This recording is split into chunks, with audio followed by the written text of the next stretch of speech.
Good afternoon, everybody. Thank you for the warm reception and Happy New Year to you all. And thanks for the great introduction, Knut. Happy to come and speak to you all today about our Grassy Mountain project and bringing coal back into the Crowsnest Pass. It's kind of an exciting time, not just for us at Riversdale, but also for the pass. And I look forward to, once I'm through our presentation, enjoy a lovely lunch, answering some of your questions and clarify some doubts or concerns or share some of your insights about the project. So having said that, customary before any presentation, as anybody who's worked in the resource industry understands these kinds of slides, and it's not meant to drive you out of the room in a mass terror. This is the standard disclaimer that says, a lot of the information is accurate as best to my knowledge today, but as with any projection or forecast into the future, my crystal ball is probably no better than yours, and so we always have to put the standard disclaimer up there that all bets are off once you leave the room. Things can change. So.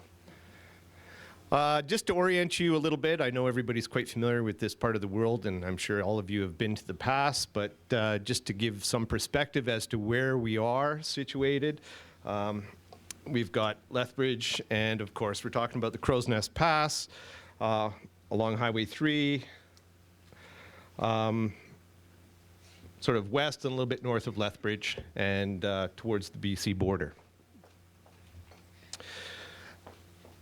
As everybody knows, the question that we were asked to, or I was asked to come and speak about was, will coal mining once again impact the Crowsnest Pass economy? And I guess the short answer is, it always has. There's, a history of coal mining that goes back more than 100 years, and it has always been there, and it has always had an impact on the local economy, even today. While coal mining itself began sort of at the turn of the last century. This is a shot from the community of Lille. Everybody's familiar. Lille was a short-lived coal operation and is actually very close to Grassy Mountain. Grassy Mountain is just over here. But there is a strong legacy, a strong history of coal mining in the Crowsnest Pass. And while the last active coal mine in Crowsnest Pass shut down in the 1960s, many of the residents, not just in Crowsnest Pass, but in the surrounding towns of Pincher Creek, the MD of Pincher Creek, and so on, still work in the coal sector, in the coal industry, working in the Elkford Valley and tech operations. So a little bit of site history around Grassy Mountain and where it is and sort of the history. This is part of the old, it's not a tipple because it's not where they tipped the coal cars from the old Greenhill mine.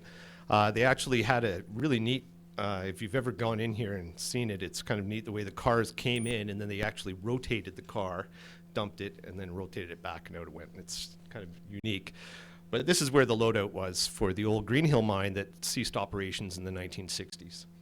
It was an underground mine. This is the Greenhill portion, the underground portion. Grassy Mountain is here. And this shows the existing surface mine operations that also began in the 1940s, really got going in the 1950s, and then by the early 1960s, they basically walked away. Quick history of the site, as I alluded to, the Greenhill mine. Sorry, I started talking. I wasn't flipping my notes here, as usual. So the Greenhill mine was an underground post and pillar mine, and it operated primarily on seams 1 and 2. And over the life of the project, produced about 14 million tons is the estimate. And there are hundreds of kilometers of underground shafts snaking through this area. And it's been quite challenging, as anybody who's walked around there knows. You have to be careful where you're walking. These shafts are continuously shifting and collapsing and so on. So there's quite a legacy in that area and throughout the pass, because believe it or not, there's been more than 1,500 coal mines in Alberta. In the late 1940s, up until about 1961, Western Canadian Collieries operated the Grassy Mountain Project, which is the site, basically, of the proposed redevelopment of the Grassy Mountain Project. Over that period, they removed approximately 3.5 million tons of coal, and based on the exploration activities and that we've conducted and legacy exploration wells, there's another 88 million tons of coal there to be obtained. So it's a rather substantial resource. Just a couple of pictures in case you've never been down inside an underground mine. This is some shots from the Green Hill mine back in the 1950s. And then this is a shot from the Grassy Mountain when it was in operation back in the 1950s. This is an open pit mine. And this is what it looks like today. So you can see that there's still quite a legacy on the landscape from the historical mining. Just another shot looking more or less if you're coming north from Blairmore. If this shows they basically started mining at the south, they just worked their way, followed the seam up over the top, and as they mined, they just dumped on either side as they went, and then trucked the coal down to the rail loadout in the valley. A little bit of the site history. Scurry Rainbow acquired the area initially. They were then bought up by Home Oil and then subsequently by Devon. And then the other company was Consolidated Coal, which became Consol. They shared 50% ownership in the project until we acquired it in 2013. We acquired 100% ownership of the area and some additional surrounding properties that were held by both companies. So now getting back to the issue. So that's just sort of a bit of an overview, a bit of history on the project, the site. Now we wanted to talk about, this is coal.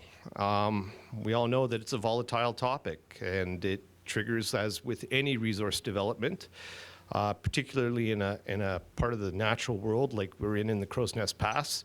It evokes a lot of passion in people. It gets to the heart of a lot of social values, and it's all about really understanding the pros and cons, the trade-offs associated with the development. Do we need another coal project? Do we need this coal project? Do we need it here? What are the issues? What are the concerns? So by way of background, I wanted to just share with you a little bit about the pass based on some of the economic analysis work that was done in support of the project by Nichols Applied Management out of Edmonton. And Pierce Shuchuk, who is the lead on that project, or lead on that component of the assessment, is an adjunct professor at the University of Alberta. And first, to set the stage, is a little bit about the municipal taxes that exist currently within the Crowsnest Pass community. Now, Crowsnest Pass is one of 5 designated special municipalities in Alberta. And among those 5 and among all others, it's a bit of an anomaly. The Crowsnest Pass, so the municipal tax rate, mill rate in the Crowsnest Pass is one of the highest in the province. The taxes paid there are the highest in the province. And more importantly, more than 84% of the municipal tax base is based on residential tax return. There's very little industry to support the community. And generally speaking, once you're above 75% municipal tax based on residential, your community is not really sustainable. And so that is obviously creating a lot of concern. Despite that, there's a lot of hope in the community, there's a lot of opportunity in the community, and it has a strong vision to see itself grow and diversify its economy.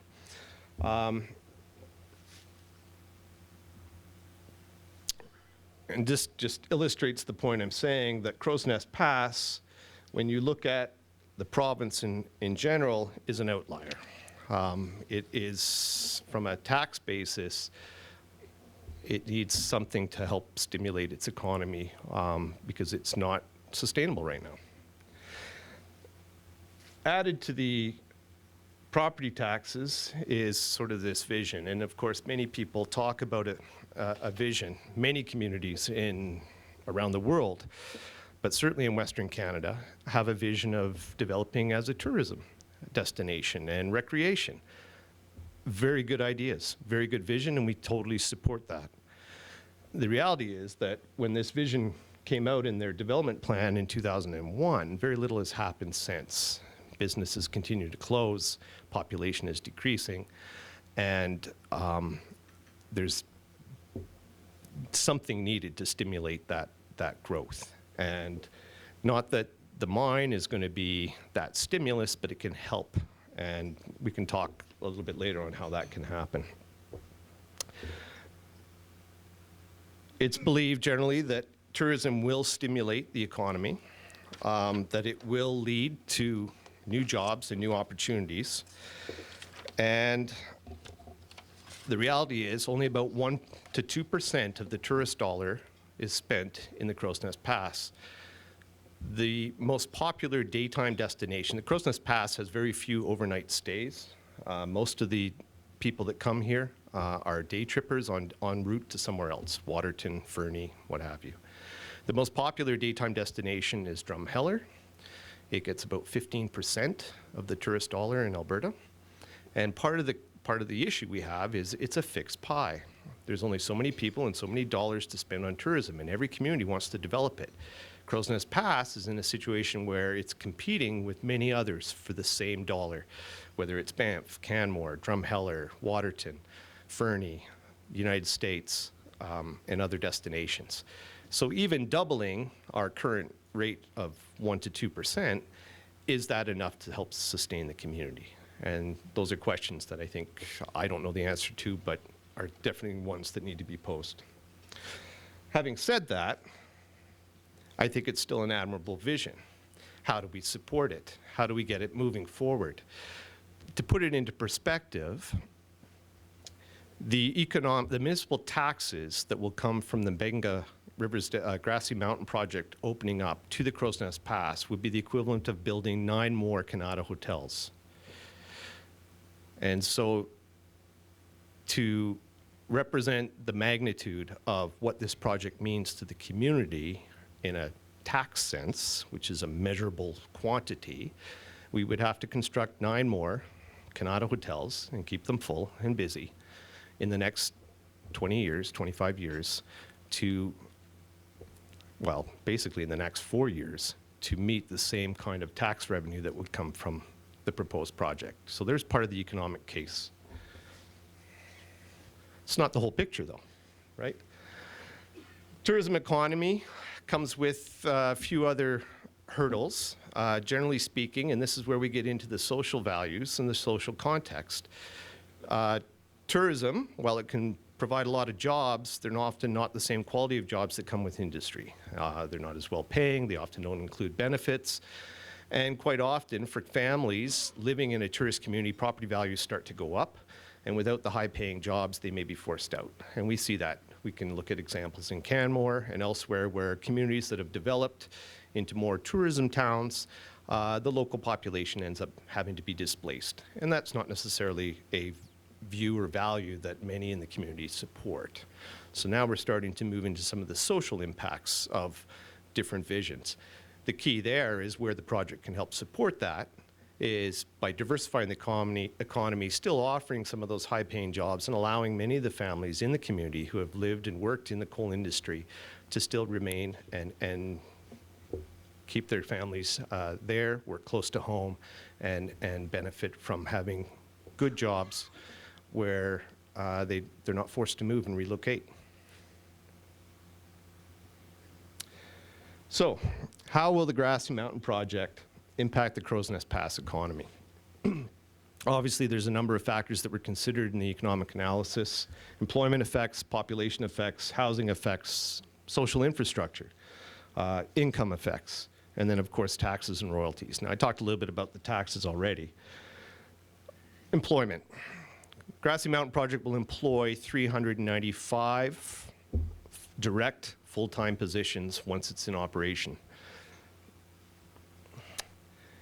During the 18-month to 2-year construction phase that will begin subsequent to any regulatory decision, so late 2017, up until first coal around 2019, we expect to employ about 800 different trades over that period, many of which, this is just sort of a distribution over that time period of when those trades will be coming on stream, but it's anywhere up to about 180 people could be employed at any one time. And now we start to think about options, about how do we support, say, a vision of tourism and recreation. Many approaches to resource development have been, okay, we're going to build a construction camp, it's going to be a temporary camp, we're going to house the workers, they're going to come in and out, and then we're going to get rid of the camp when we're done. That's an expensive thing, buying a camp, renting a camp, running it, and so on. Maybe, rather than those options, we look at how we can invest into the local infrastructure, hotels, motels, so that they have added income over that period that allows them to, say, upgrade, expand, add additional capacity that helps support some of the other things. So this is where we're starting to think, how do we create shared value, work with the community, understand their issues and their problems, how we can work together to find solutions. But that requires a lot of discussion and dialogue. But that's part of what we're trying to achieve. A little bit about the demographics, because that's a big factor, especially when you consider where you can go with municipal taxes. Crowsnest Pass has a rather aged demographic. It's on average 10 years older than any other community in Alberta. A lot of people have gone there to retire or have retired. Many are on fixed incomes and are facing a real struggle right now with increased municipal taxes, and just the cost of living that's happened can make it very expensive to sustain and maintain a lot of the infrastructure that needs upgrading and so on. There's not many options for the community to get to fulfill some of the issues that it's facing. Also, in terms of the jobs, so we talked about how the project would employ about 395 people directly. The Grassy Mountain project is going to create approximately 1,050 jobs when you consider some of the indirect jobs or jobs that aren't directly at the site. Engineers, consultants, suppliers, contractors in other communities, say, in Sparwood or whatever, Calgary, Vancouver, overseas. So there's quite a sort of a chain reaction that happens. And we talk about, a little bit, I mentioned what's been happening based on the latest Stats Canada results. The current population in the past has been declining for some time. And this sort of shows that while we're not going to completely reverse that, at least while we're there and in operation, we kind of stem the tide, and we'll bring an influx of new people into the community, primarily younger families, who can help support many of the social and economic infrastructure that's there now. So influx of new families, they want certain things, shopping, restaurants, kids, volunteer workforce, etc. So there's quite an indirect effect that comes with stimulating some economic growth. Housing effects. With the influx of new employees into to support the project, we estimate about 165 houses are going to be required by 2021. The current housing situation in the past, there's a fair bit of housing, but it somehow doesn't match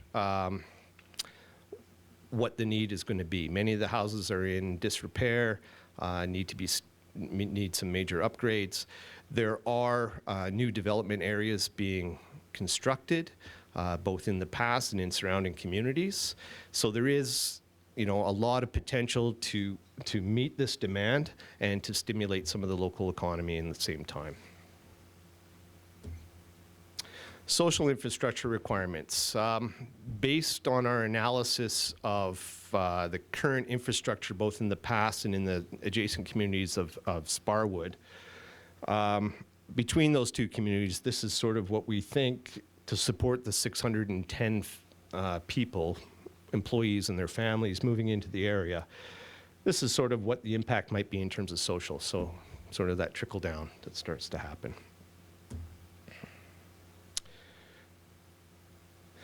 In terms of spending, during the construction phase, Benga expects to spend about $4 million in the region, primarily in local contractors, trades, supplies, hotels, accommodations, that sort of thing.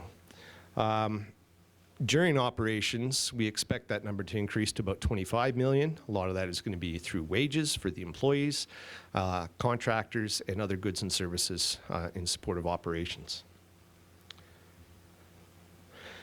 Taxes and royalties. Now, I alluded already to the fact that the project sits in two municipalities. The mine itself is situated in Ranchland 66, the MD of Ranchland 66, just to the north. The rail loadout is within the community of Crowsnest Pass, municipality of Crowsnest Pass.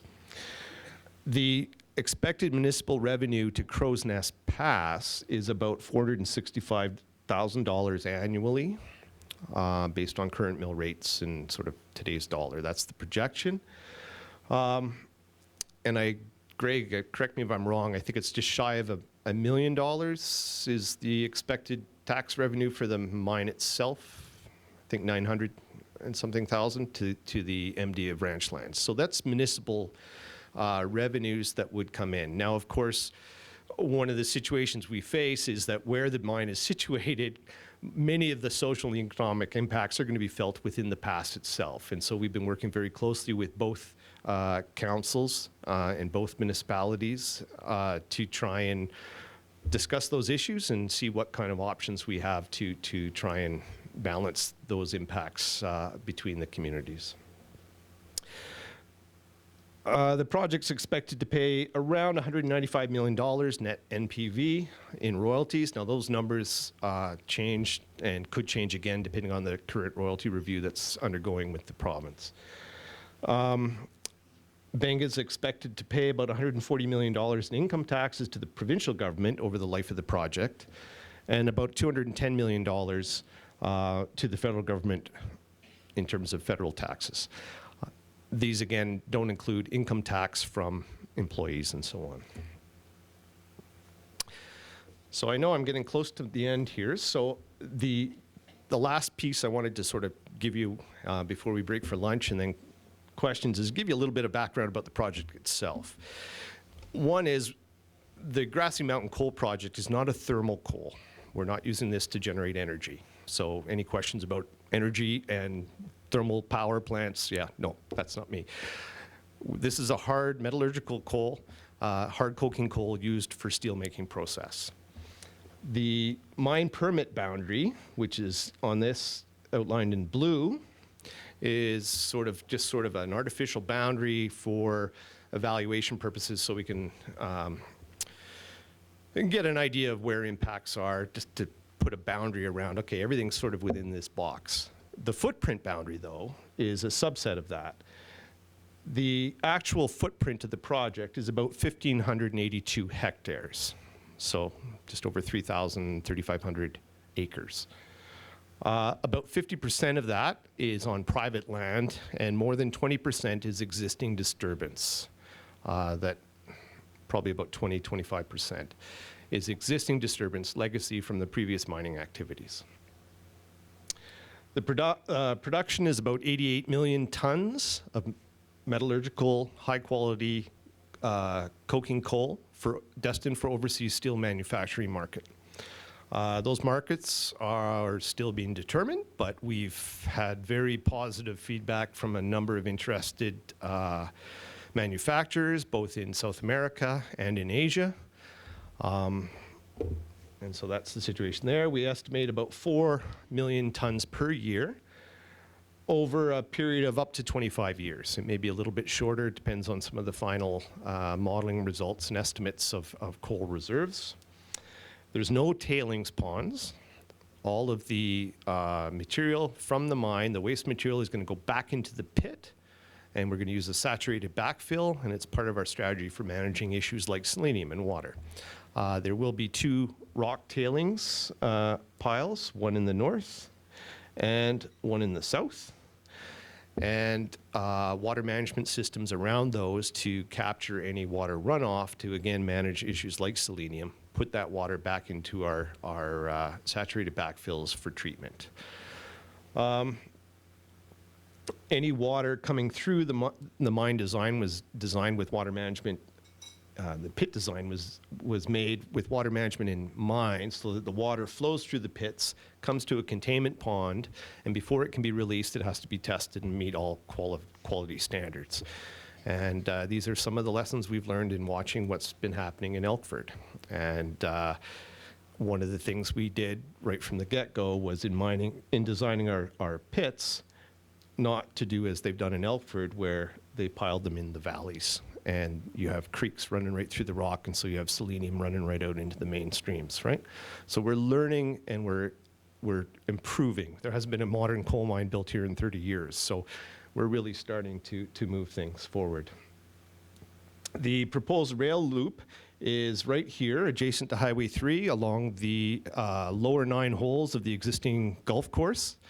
And as part of our project, we're working with the Golf and Country Club to develop a new set of 9 holes a little further up the valley here, which they're quite excited about.